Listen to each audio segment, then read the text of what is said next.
C'est une histoire d'il y a quelque temps. Quand j'étais plus jeune, les berges de cette zone débordaient de sang. Abri. Alors que je passais près de la rivière sur le chemin du retour du travail, je les voyais tous les jours. Tout ce que je faisais, c'était de marcher sans rien faire. Cela me dérangeait, mais je n'ai jamais vraiment rien fait à ce sujet. Ou peut-être, et il peut juste te dire que je n'ai rien fait. Je suppose que tout le monde ressentait la même chose. Si quelqu'un avait atteint, peut-être que leur vie aurait pu être changée. Mais personne n'a rien fait. Et je n'étais pas différent des autres. Puis un jour, j'ai remarqué une femme sans abri vivant dans un abri le long de la rivière. Quelqu'un que je n'avais jamais vu auparavant. La raison pour laquelle je l'ai remarqué parmi tant d'autres, c'est qu'elle tricotait. Autour d'elle, dans les cartons faisant office de maison, il y avait des canettes et des journaux, apparemment, collectés de l'extérieur.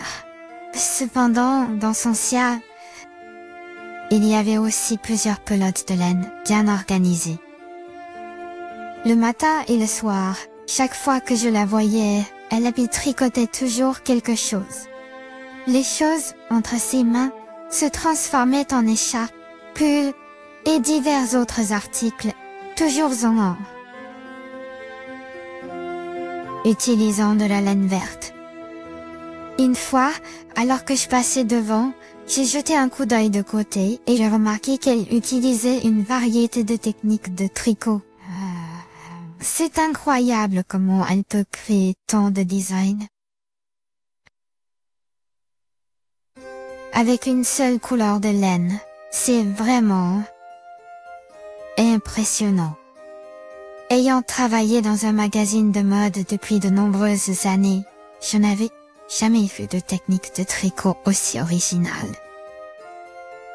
Ce soir, là, en rentrant du travail, je l'ai vue défaire un pull qu'elle avait soigneusement tricoté, le transformant à nouveau en simple laine.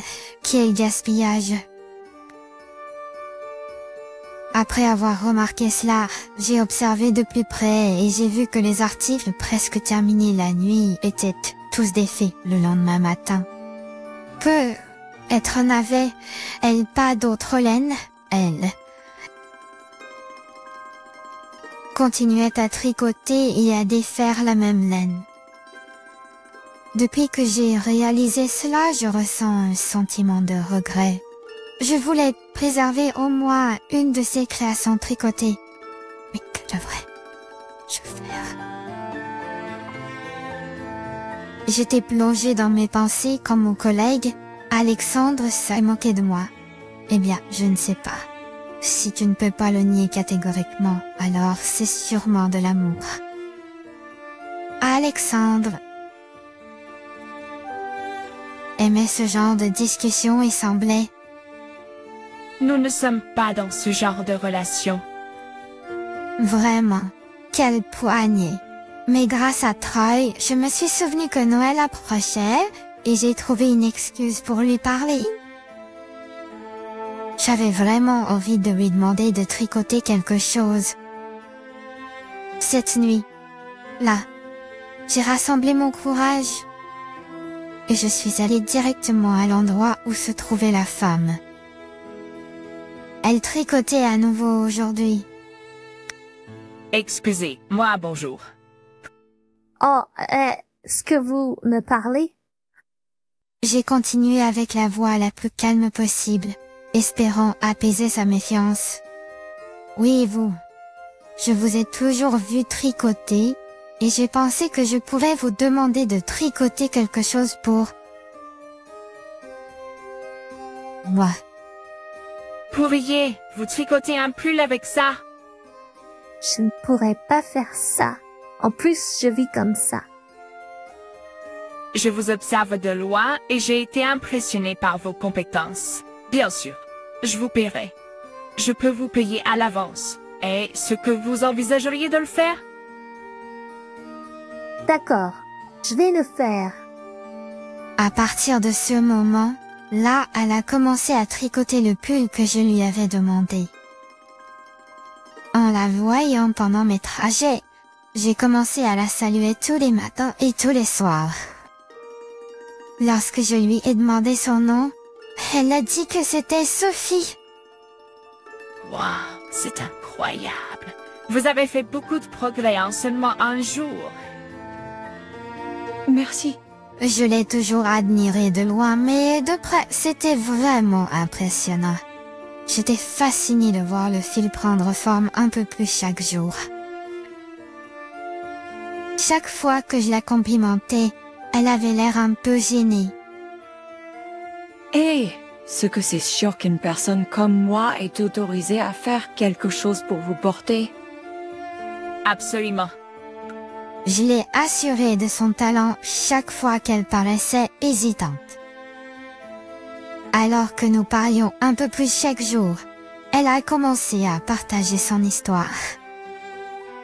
Sophie a grandi dans un orphelinat, n'ayant pas de parents depuis qu'elle était très jeune. Désespérée d'être indépendante, elle a travaillé dur depuis ses jours d'étudiante, mais ses emplois n'ont jamais duré. Après avoir enchaîné les emplois, elle a récemment perdu son contrat dans sa dernière entreprise et n'a pas pu en trouver une autre, finissant par manquer d'argent et se retrouver ici. Tout ce que je peux faire, c'est tricoter. Je n'ai pas pu garder d'emploi longtemps, mais tricoter, que j'ai appris en tant qu'enfant, était quelque chose que j'ai toujours continué. J'ai autrefois rêvé d'avoir ma propre boutique remplie de mes tricots.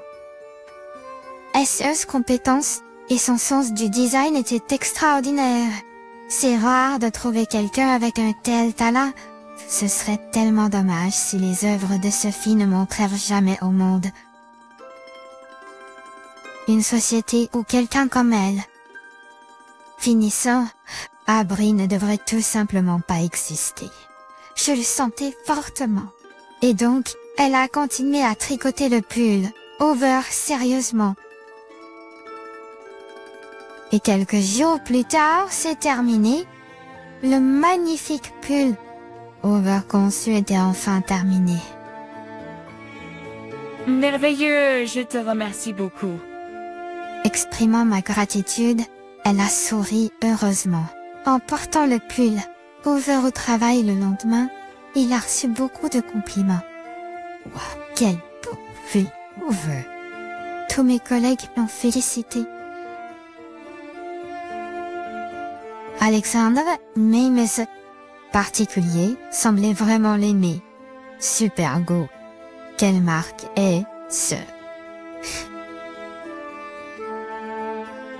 Eh bien, il a été conçu par un créateur indépendant qui n'est pas encore connu du monde.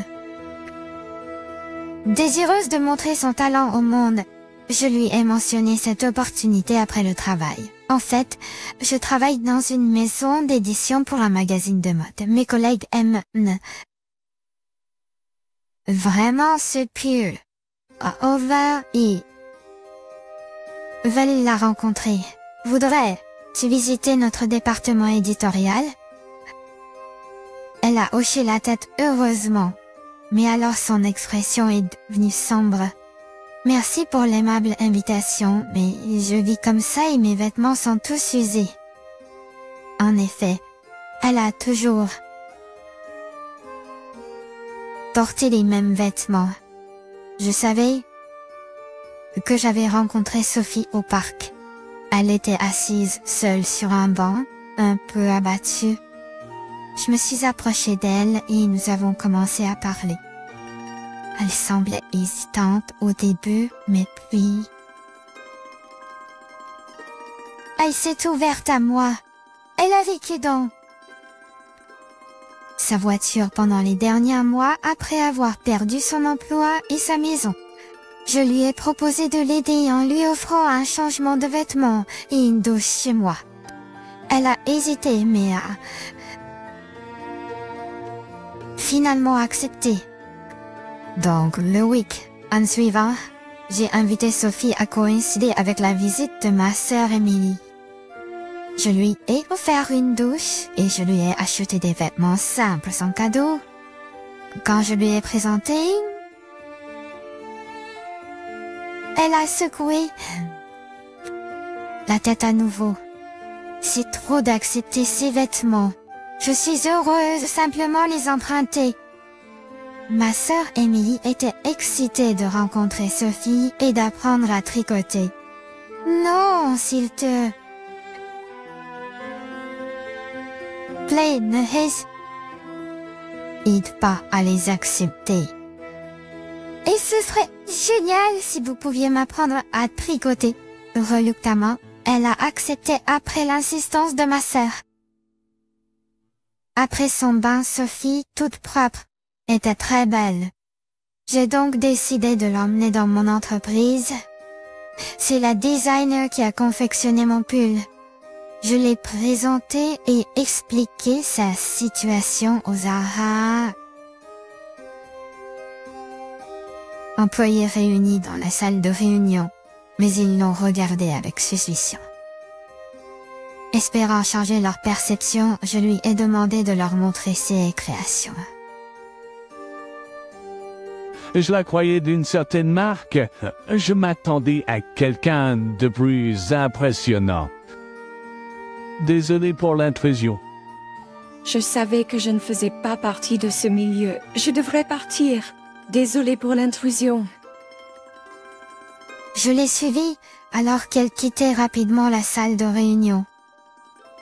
Sophie, attends, s'il te plaît. Je savais que je ne faisais pas partie de ce milieu. Des larmes coulaient sur ses joues. Elle s'est accroupie. Aïe! Ce n'est pas du tout comme ça. Je suis désolée de t'avoir mise dans cette situation. Je l'avais amenée ici, la poussant au-delà de sa zone de confort. Tout ce que je pouvais faire était de m'excuser alors qu'elle pleurait doucement. Je pensais que tout le monde comprendrait si je l'expliquais, mais peut-être c'est une idée naïve. Je voulais être solidaire d'elle, mais peut-être que je ne faisais qu'assumer que je comprenais sa situation. Après son départ du bureau, je suis retournée dans la salle de réunion. Qui était cette femme que tu as amenée? De quoi tu t'occupais? Nous ne pouvons pas travailler avec quelqu'un que nous connaissons à peine. Gel était particulièrement mécontent, inversant complètement ses éloges pour le pull qu'elle avait confectionné. Sans domicile fixe, il est difficile de réintégrer la société et de travailler. Malgré ses efforts acharnés et ses compétences exceptionnelles, elle n'a même pas eu l'occasion de les montrer. Le lendemain, en allant travailler, je l'ai vue près de la rivière, toujours en train de tricoter malgré tout. Sa détermination était forte. Sophie, souhaiterais-tu créer une marque de mode avec moi? Vraiment? Je vais quitter mon travail actuel et créer une nouvelle entreprise où je souhaite vous accueillir en tant que designer. Ed, est-ce que tu ne regretteras pas de quitter ton travail, Pierre? Et je ne suis pas assez confiante pour être designer. Pour être honnête, je veux créer cette entreprise parce que je veux devoir réussir. Mais je ne veux pas te mettre de pression. Si cela allège la charge, nous pouvons embaucher d'autres beaux designers. Alors tu pourras travailler en équipe. Je ne regretterai jamais ma décision. Je ne t'ai jamais vu créer de si beaux designs avec tant de détails. Et rapidement, C'était pourquoi je veux construire une équipe autour de toi, Sophie. Peut-être que les mots sincères issus de mon cœur ont touché Sophie et laissé échapper au nez Loranes. D'accord, je vais le faire. Merci beaucoup. Je lui ai serré fermement la main. Peu après, j'ai démissionné de la maison d'édition. Mon patron a dit incrédule, « Tu es folle, tu aurais pu avoir un travail sûr jusqu'à ta retraite ici. » Ce n'est pas grave. Il suffit de regarder ce qui se passera ensuite. Le jour de ma démission, tout le monde dans l'entreprise était soit choqué, soit déçu. Mais mon subordonné Alexandre était le seul à me soutenir. Il a demandé « C'est elle, non? La personne dont tu as parlé, celle que tu as mentionnée, pas seulement en tant que femme, mais tu admires aussi ses compétences. » J'ai répondu « Tu as raison, Alexandre. Je suis totalement sous le charme d'elle, non seulement pour son charme, mais aussi pour son talent incroyable. » Alexandre a souri comme d'habitude et m'a remis des documents. Il a dit « Qu'est-ce que c'est-il ?» J'ai répondu « C'est un cadeau pour ton nouveau voyage. J'ai étudié dans une école de mode. Alors j'ai beaucoup d'amis designers. Je pensais qu'ils pourraient être t'aider, alors je leur ai parlé de toi. Quelques-uns étaient intéressés et m'ont demandé de te donner leurs coordonnées. J'ai aussi parlé à un ami qui travaille dans une station de télévision. Merci. Tu es le seul à faire quelque chose comme ça pour moi. Il a rougi légèrement en partant. Des mois plus tard, j'ai lancé avec succès l'entreprise et j'ai embauché 3 designers parmi les contacts que m'avait donné Alexandre. Puis, une station de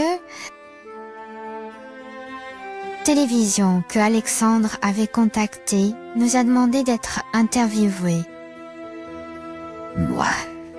Auparavant, je vivais dans la rue. Maintenant, je travaille comme designer dans cette entreprise. Je suis très reconnaissante envers le président, Monsieur Smith, de m'avoir donné cette opportunité. Sophie a répondu avec confiance à l'intervieweur.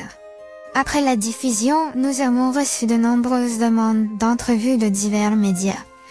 Au départ, nous avons attiré l'attention en tant que marque de mode fondée par un ancien designer sans abri. Mais bientôt, tout le monde a été captivé par les beaux designs. Les compétences uniques de Sophie ont été louées par d'autres designers et notre entreprise s'était rapidement développée en une marque bien connue dans les industries de la mode. Divers magazines de mode ont commencé à présenter notre marque. Et puis finalement, Pierre, est-ce que tu accepterais de figurer dans notre magazine? Une offre nous est parvenue du magazine de mode où je travaillais auparavant. L'appelant était Jean, qui avait été très critique auparavant. Je suis désolée de ce qui s'est passé avant. Je regrette profondément mes paroles grossières. Il n'y a personne dans l'industrie qui ne vit. Connaissent pas votre marque maintenant? Nous nous sommes rendus compte à quel point c'est incroyable. Et ce que vous accepteriez de figurer dans notre magazine? Oui, bien sûr. L'article a été publié et cela a marqué le début de notre marque reconnue comme un incontournable de l'industrie. Je vous remercie, Monsieur Smith. Rencontrer vous a changé ma vie. Pourriez. vous arrêtez de m'appeler Monsieur Smith maintenant.